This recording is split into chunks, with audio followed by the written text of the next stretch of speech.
Good morning बच्चों, मेरा नाम भावना सिंह है। मैं आपकी हिंदी की अध्यापिका हूँ। बच्चों, आज हम आपकी पाठ्य पुस्तक क्षितिज के काव्य खंड रसखान जी के सवैये पढ़ेंगे।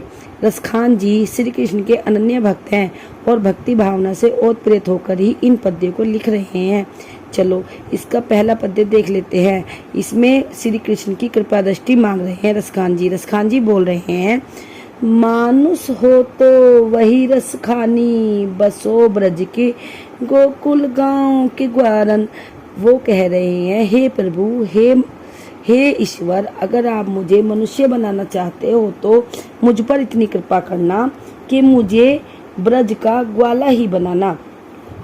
जो पशु हो तो कहाँ बस मेरो, चरो निंद नंदी की देनु मजारन। इसका मतलब है, हे ईश्वर, हे प्रभु, अगर आप मुझे पशु बनाना चाहते हो तो मुझ पर इतनी कृपा करना, मुझे नंद बाबा की गाय बनाना, जिससे कि मैं गाय के बीच में ही चरूं। पाहन हो तो वही गिरी की जो कियो हरि छत पुलंदन धारण। इसका मतलब है, हे प्रभु, आप मुझे पहाड़ बनाना चाहते हो तो आप मुझे गोवर्धन पर्वत ही बनाना, जो श्री कृष्ण ने अपनी उंगली पर धारण किया था। जो खग हो तो बसेरो करो मिली, कलंदी कूल कदम की डारन।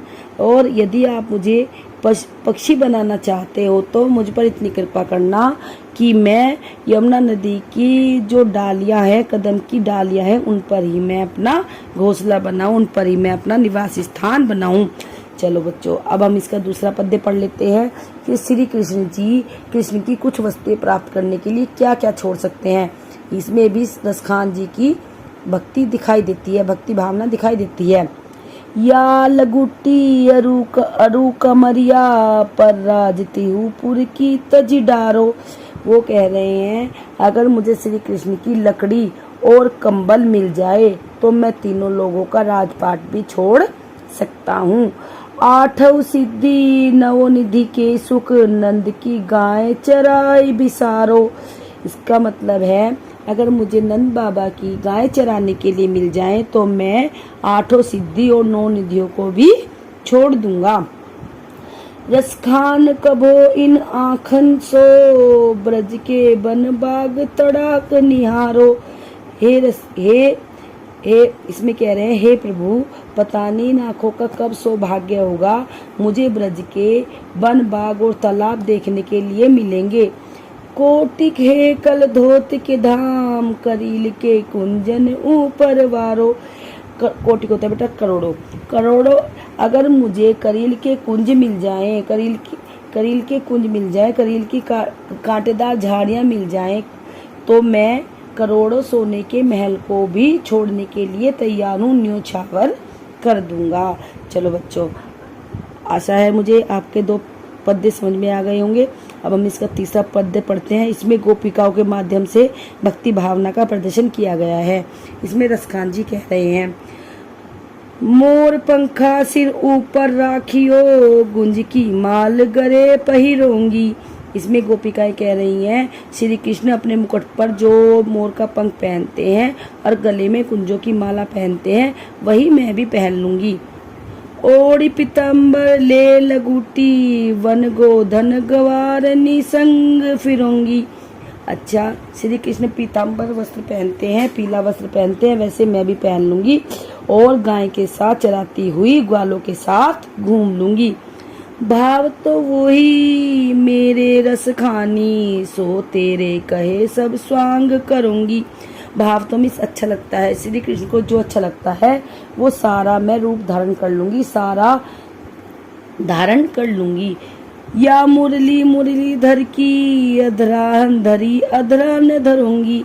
उनका मतलब है, लेकिन श्री कृष्ण जो मुरली बजाते हैं, जो मस्सी बजाते हैं, उन्हें मैं अपने अधरों पर नहीं रखूंगी, क्योंकि वो मुरली को हमसे ज्यादा प्यार करते हैं, अर्थात मुरली हमारी सोत है, इसलिए हम अपने होठों पर उसको नहीं लगाएंगे। ठीक है बेटा, चलो अब आपका चौथा पद्य शुरू होता है, इसे देख लेते हैं। इसमें क्या है कि वो कह रही हैं, गोपिकाएं कह रही हैं कि जब कान्हा की मुरली बजेगी तो हम अपने कानों में उंगली दे लेंगे और हम अपने आप को रोक लेंगे, हम उनके पास नहीं जाने देंगे अपने आप को। तो देखो कैसे कैसा प्रयास कर रही हैं वो। कान ने दे अंगुरी रहीबो, जब ही मुरली धुनी मंद बजे है। जब मुरली की मधुर मधुर धुन बजेगी तो हम अपने कानों में उंगली रख लेंगे। मोहिनी तानन सोरस खानी, अटा चढ़ी गोधन गेहे तो गेहे।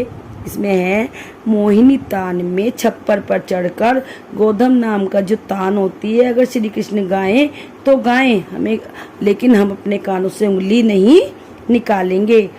तेरी कहाँ सिंगरे ब्रज लोगनी, कालई को कितने समझे है। बार बार कितने भी ब्रज के लोग हमें समझाएं, लेकिन हम अपने कानों से अंगुली नहीं निकालेंगे। आप कह रही हैं अगली पंक्ति में, माहिरा मुख की मुस्कानी, सम्हारी न जाए न जहे न जहे जहे। तो इसका मतलब है जब लेकिन वो मंद मंद मुस्काएंगे, मीठी मीठी उनकी मुस्कान होगी, तो हम अपने आप को रोक नहीं पाएंगे और हमको उनके पास जाना ही पड़ेगा। बच्चों, ये रसखान जी के सवैये हैं और ये आपके चारों पद्य पूरे हो चुके हैं। आशा करती हूँ आपको समझ में आ गए होंगे। Thank you.